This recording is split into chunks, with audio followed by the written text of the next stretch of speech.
My name is Kenyatta Pleasant, and this is my annual Bag Will Do speech. And my bag is not too old. It's actually a nice Italian leather bag straight from Italy, which I see as one of my prized possessions. It was something that I've always wanted, and I was able to get it right before I left the last ship that I was on.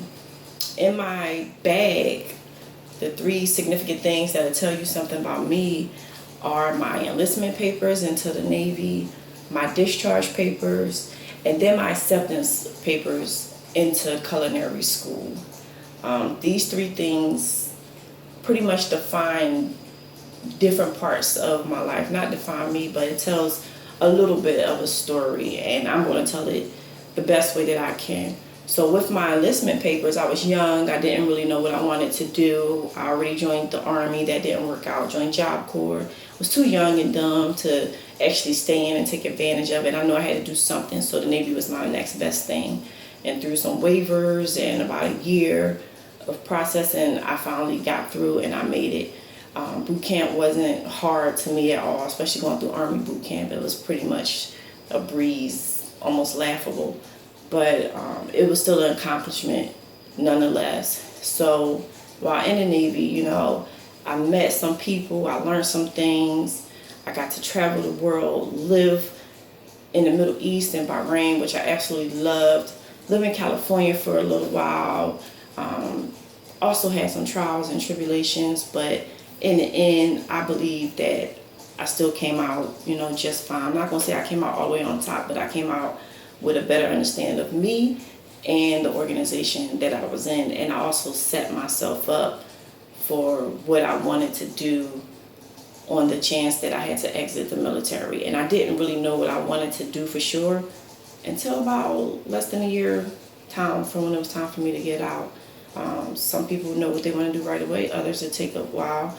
But the Navy was definitely something that needed to happen for me. I don't know where I would be at now if I didn't join the Navy, if I didn't sign those enlistment papers. I can be working for a Fortune 500 company, or I could be working for McDonald's. I can have, a bunch of kids and be married, or I can be a single mom with 2 kids, which I am. So I don't know, but I do appreciate everything I have, and a lot of things I have I would not have without the Navy.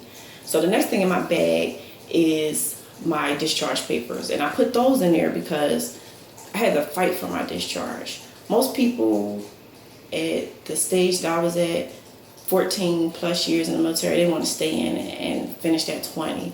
And I had the opportunity to stay until almost 16, but I didn't want it. I was at a point where I felt like I had to make a choice between my family and the military, and there was no in between. And I choose my family every single time. It's not even a discussion. If I have to make a choice, it's my kids, the end.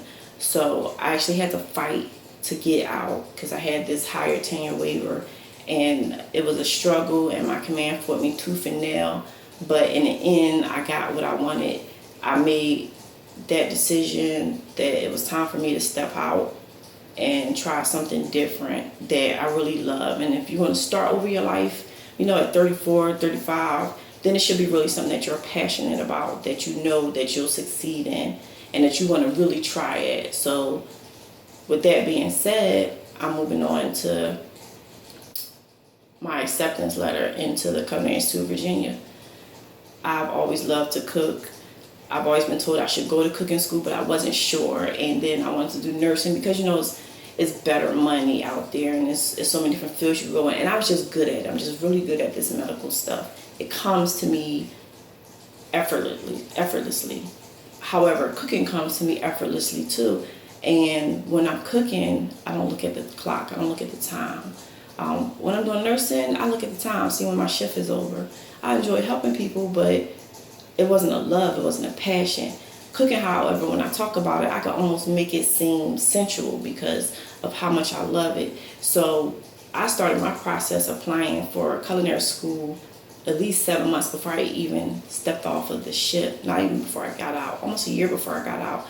And I followed through with everything that I said I would once I left. And now I'm 10 terms into the culinary arts program, and I'm absolutely in love with it. There's nothing about it I don't like besides maybe standing on my feet over 10 hours a day, you know, but that's to be expected because you're cooking. Nobody cooks sitting down. It's kind of dangerous. So that's not never going to happen. But I found my love, my professional love, and I'm going to stick with that. And I'm going to move on to the dietary, the nutrition portion, that associates, the bakery, baking and pastry associates, and then on to the bachelor's in food management. So without these 3 things in my bag, I don't know where I would be at right now. I don't know where I would be going. But what I do know is that I wouldn't be where I am right now without these 3 specific things in my bag. Thank you.